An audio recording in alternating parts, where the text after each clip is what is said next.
So this week's Parashat Vayigash, has Yosef revealing himself to his brothers.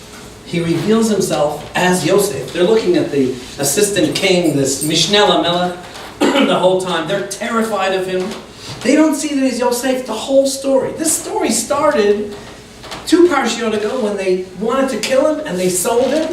Why? Because he had a dream that they were going to bow down to him. He had a dream that he was going to be king and they were going to be bow down to him. And this 2 parashiyot later, he's a king. They're bowing down to him all the time. And when he tells them, Ani Yosef, Ha'od Avichai, when he reveals himself to them, they're shocked. They're speechless. They say nothing. They were in shock. They couldn't talk. Why were they caught by such surprise? Why didn't they see it coming? I'm going to show you a series of things that they should have seen, but they didn't see. And the question is, why didn't they see it? At the very beginning of the story, they're standing on line, waiting to get food. There's a famine. Everyone's waiting to get food. There's a whole line of people. And they're all coming, they get the food. They're coming, they get the food. This guy comes, gets the food. Everyone's moving on. All of a sudden, these 9 brothers come up. 10 brothers come up. And he says, stop. Why are you spies? Spy? You're talking to me? I'm a spy? What are you talking about? I'm not a spy. Oh, really? Why are you all together? Well, we're just brothers. Really? Do you have a father? What do you mean, do I have a father? I'm not saying I have a father. Why did you ask me if I have a father? Like, why did he even ask that? They're not curious. He didn't ask if they had a mother. Why didn't he ask if they had a mother? They didn't find that curious that he didn't ask? Somehow he knew they didn't have a mother? Right? What's going on here about the father? And then he asks about a brother. Why are you so interested in our brother? Why are you so interested in our family? It just went right over their head. And they just started answering questions. He says, no, you're spies. I'm going to put you all in jail. And one of you is going to go back and prove it to me by bringing the brother. Bringing the brother? That's going to prove that we're not spies? No, they didn't figure that out. Why does he want to see our brother? They didn't figure out that he was Yosef. He probably looked like an older version of Yosef. They didn't see it. Rashi says he had a beard. Okay, he had a beard. They couldn't figure it out. And every time they see him, they ask, how's your father? What's with that brother? He asked every time. What's going on here exactly? Why couldn't they see it? And you know what happened in the end? You remember he said he was going to arrest them all and send one back? He changed his mind. You know what? I'm going to send you all back. I'll just keep one of you. Who did he keep? He kept Shimon. Now Shimon and Levi was a dangerous pair. They killed all of Shechem, Shimon and Levi, because someone dissed their sister. Right? He knew that they were a dangerous pair. He knew to separate them. They didn't say, how did he know to take Shimon? And if you look carefully in the story, it's very likely that Shimon and Levi were the main characters that wanted to kill Yosef.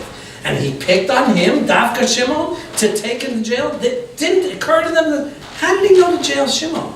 How did he know that? And then you know what reason he gave them? He told them, you know why I'm taking Shimon and not all of you? Ki et Elokim anochi yared. Because I fear God. Wait, did he just say that? Really? He said, I fear God, and they didn't realize that he is a son of Yaakov? Who says that in those days? I fear God. Who says that? Et Elokim anochi yared. They didn't see it. It went right over their head. But it gets better. They come back with Binyamin, and all of a sudden he celebrates with them. Come to my house. I want to host you. I want to give you a whole meal. Really? This is the guy accusing me of being a spy? Okay, we exonerate ourselves. Let us out. Why is he inviting us to a meal? And then he sits them in age order. Reuven, Shimon, Levi, Yehuda. He knew exactly who they were.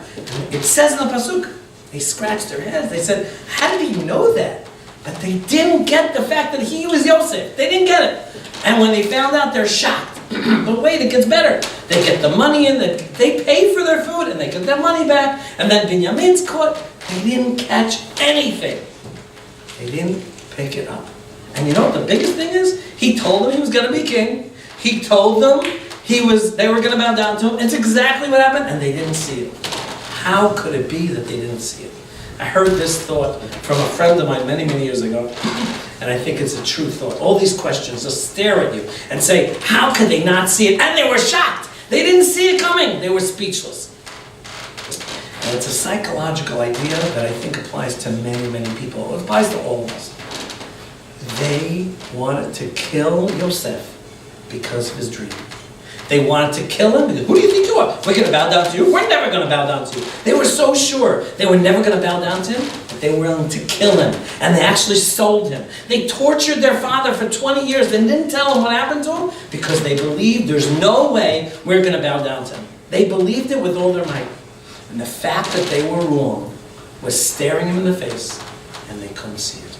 Because you know what? When you're wrong and you stake your reputation on it, and you're proven wrong, you still don't see it. You just can't see it.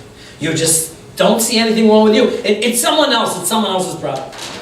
If you look in world politics, you see this a lot, but I think you also see it in our personal lives. In world politics, just look at America and the Democratic Party or the Republican Party, whichever one you want to talk about.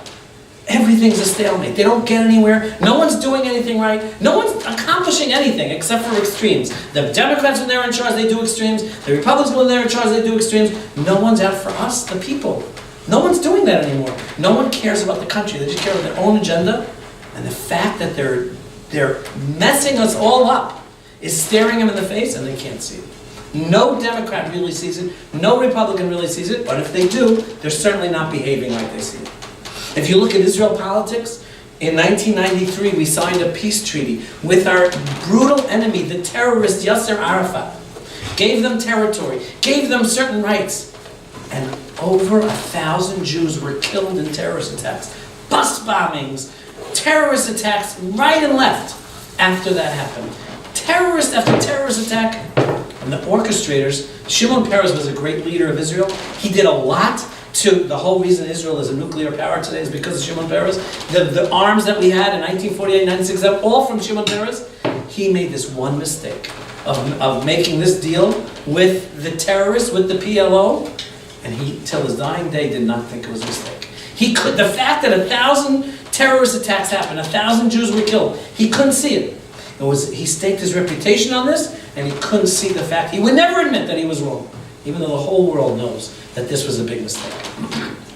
But finally, in our personal, the way we talk to our parents sometimes, the way we talk to teachers, the way we behave in class sometimes, the way we do things that are not always so on the up and up, whether it's to our friends, to adults, to other people, the way we treat them, we don't see our mistakes all the time. We don't see. And if we would step back for a moment and look at our behavior and say, wow, this is my father, this is my mother, how am I talking to them?